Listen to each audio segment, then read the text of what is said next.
بسم اللہ الرحمن الرحیم۔ السلام علیکم۔ سبق نمبر 2 تشکیل پاکستان کے لیکچر نمبر 24 یعنی 24 کے ساتھ مس نائمہ حاضر ہیں۔ آج کا لیکچر اس چیپٹر کا آخری لیکچر ہے۔ خدا کا شکر ہے کہ ہمارے تمام لیکچر بخیر و عافیت مکمل ہو گئے۔ آج ہم پڑھیں گے کہ ہم نے پچھلے لیکچر میں یہ پڑھا تھا کہ قائد اعظم نے بحیثیت گورنر جنرل کیا کردار نبھایا تھا، اور اس میں ہم نے یہ بھی پڑھا تھا کہ قائد اعظم کو ورثے میں یعنی کہ پاکستان جب بنا تھا تو پاکستان میں ورثے میں کون کون سے مسائل کا سامنا کرنا پڑا تھا۔ آج ہم ان مسائل پر روشنی ڈالیں گے کہ کون کون سے مسائل جو ہیں ان کو فیس کرنا پڑا۔ سب سے پہلا مسئلہ جو تھا وہ تھا انتظامی مسائل کا۔ پاکستان 2 حصوں پر مشتمل تھا یعنی مغربی اور مشرقی، اور دونوں کے درمیان 1000 میل کا فاصلہ تھا۔ دارالحکومت کا کوئی وجود نہیں تھا۔ انتظامی مشینری، سفارت خانے، سفارتکار اور اعلیٰ انتظامی افسران کی تعداد بالکل نہ ہونے کے برابر تھی۔ خزانے خالی ہو چکے تھے۔ ایسی بے سر و سامانی کی حالت میں ایک عظیم مملکت کا آغاز ہوا، اور اس کو سنبھالنا یہ قائد اعظم جیسے گریٹ لیڈر کے ہی بس کی بات تھی۔ اس کے بعد دوسرا جو تھا وہ تھا مہاجرین کی آمد کا مسئلہ، یعنی کہ مہاجرین جو ہے وہاں سے ہجرت کر کے یہاں پر آ رہے تھے۔ بر صغیر کی تقسیم کا فیصلہ ہندو قوم نے دل سے قبول نہیں کیا تھا۔ پاکستان کے قیام کا انتقام ہندوستان کے علاقوں میں مسلم آبادی سے لینے کا منصوبہ بنایا۔ پاکستان کی طرف جو رواں دواں مسلمانوں کے پیدل قافلے تھے اور جو ریلوے کے ذریعے سفر کر رہے تھے، ان پر حملے کر کر کے انہیں موت کے گھاٹ اتارا جا رہا تھا اور ان کا سب کچھ لوٹا جا رہا تھا۔ ایسے میں قائد اعظم نے اپنا ہیڈ کوارٹر منتقل کیا تاکہ مہاجرین کی آمد پر وہ توجہ دے سکیں۔ نمبر 3 اثاثوں کی تقسیم کا مسئلہ۔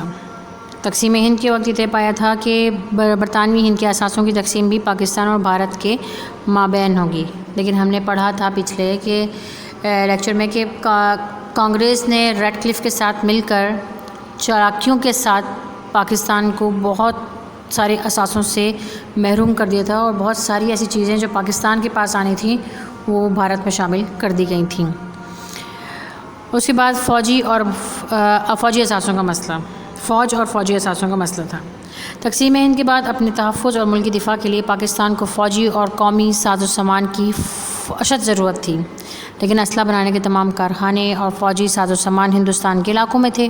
اس لیے ہندوستان کی حکومت نے فوجی ساز و سامان دینے اور اسلحہ بنانے والے کارخانے منتقل کرنے سے انکار کر دیا، اور اس طرح پاکستانی فوج اثاثوں سے محروم ہو گیا۔ ریڈ کلف کی بددیانتی، یہ ہم نے پہلے لیکچر میں پڑھ چکے ہیں کہ ریڈ کلف کی بددیانتی سے کیا ہوتا ہے۔ ریڈ کلف نے اپنے انگریز آقاؤں اور ہندو دوستوں کی سازشوں کو عملی جامہ پہنا کر پاکستان کو مسلم اکثریت کے اہم ترین علاقوں سے محروم نہیں کیا، بلکہ اسے اقتصادی لحاظ سے تباہ کرنے کا پورا سامان کر دیا تھا۔ اس کے علاوہ نہری پانی کا تنازع اور پانی کی جو ہیڈ ورکس تھے وہ بھی روک لیے تھے۔ جو پانی جہاں سے پانی آتا تھا وہ اپنے حصے میں لے لیتے، اپنے تحویل میں لے لیتے۔ تو اپریل 1948 میں بھارت نے پانی بند کر دیا، کیونکہ مقبوضہ کشمیر میں جو دریائے منبع تھے، جو ریسورسز جہاں سے پانی آتا تھا، ان پر بھارت کا کنٹرول حاصل تھا۔ چونکہ پاکستان کی معیشت میں زراعت کو ریڑھ کی ہڈی کی حیثیت حاصل تھی، لہٰذا پانی کے منقطع ہونے سے پاکستان کو خطرات سے دوچار ہونا پڑا۔ آئین سازی کا مسئلہ، نوزائیدہ حکومت کے لیے سب سے ایک اہم مسئلہ جو تھا وہ دستور کی تشکیل تھی، یعنی آئین تو کوئی بنا ہوا نہیں تھا جو کہ آئندہ ہونے والے تمام امور کا بنیادی ڈھانچہ ہوتا ہے۔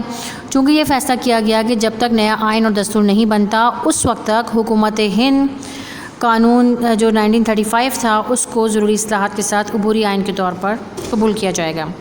اس کے بعد ہے ریاستوں کے الحاق کا مسئلہ، یعنی کہ کون سی ریاستیں کس کے ساتھ جوڑی جائیں گی، کس کے ساتھ جو ہے اس کو ملحق کیا جائے گا۔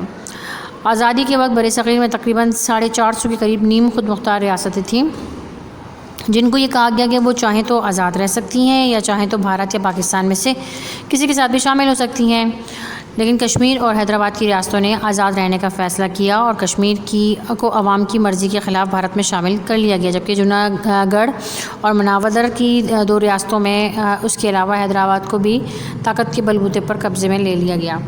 تو یہ تھے وہ تمام مسائل جن کا پاکستان کو یعنی کہ قیام پاکستان کے وقت سامنا تھا، اور قائد اعظم نے بہت ہمت سے، جرأت سے، بہادری سے، عقل مندی سے ان تمام مسائل کو حل کیا، اور الحمدللہ انہوں نے ان مسائل پر قابو پا لیا۔ لیکن اب تک جو کشمیر کا مسئلہ ہے وہ ابھی تک حل طلب ہے۔ اللہ تعالیٰ سے دعا ہے کہ اللہ تعالیٰ ہمیں کشمیر کے مسئلے پر جلد از جلد قابو پانے کی ہمت اور طاقت عطا فرمائے اور کشمیریوں کو آزاد کرائے، آمین۔ اگلے لیکچر اور اگلے چیپٹر کے ساتھ انشاءاللہ ایک بار پھر حاضر ہوں گے۔ اگلے لیکچر تک کے لیے اللہ حافظ۔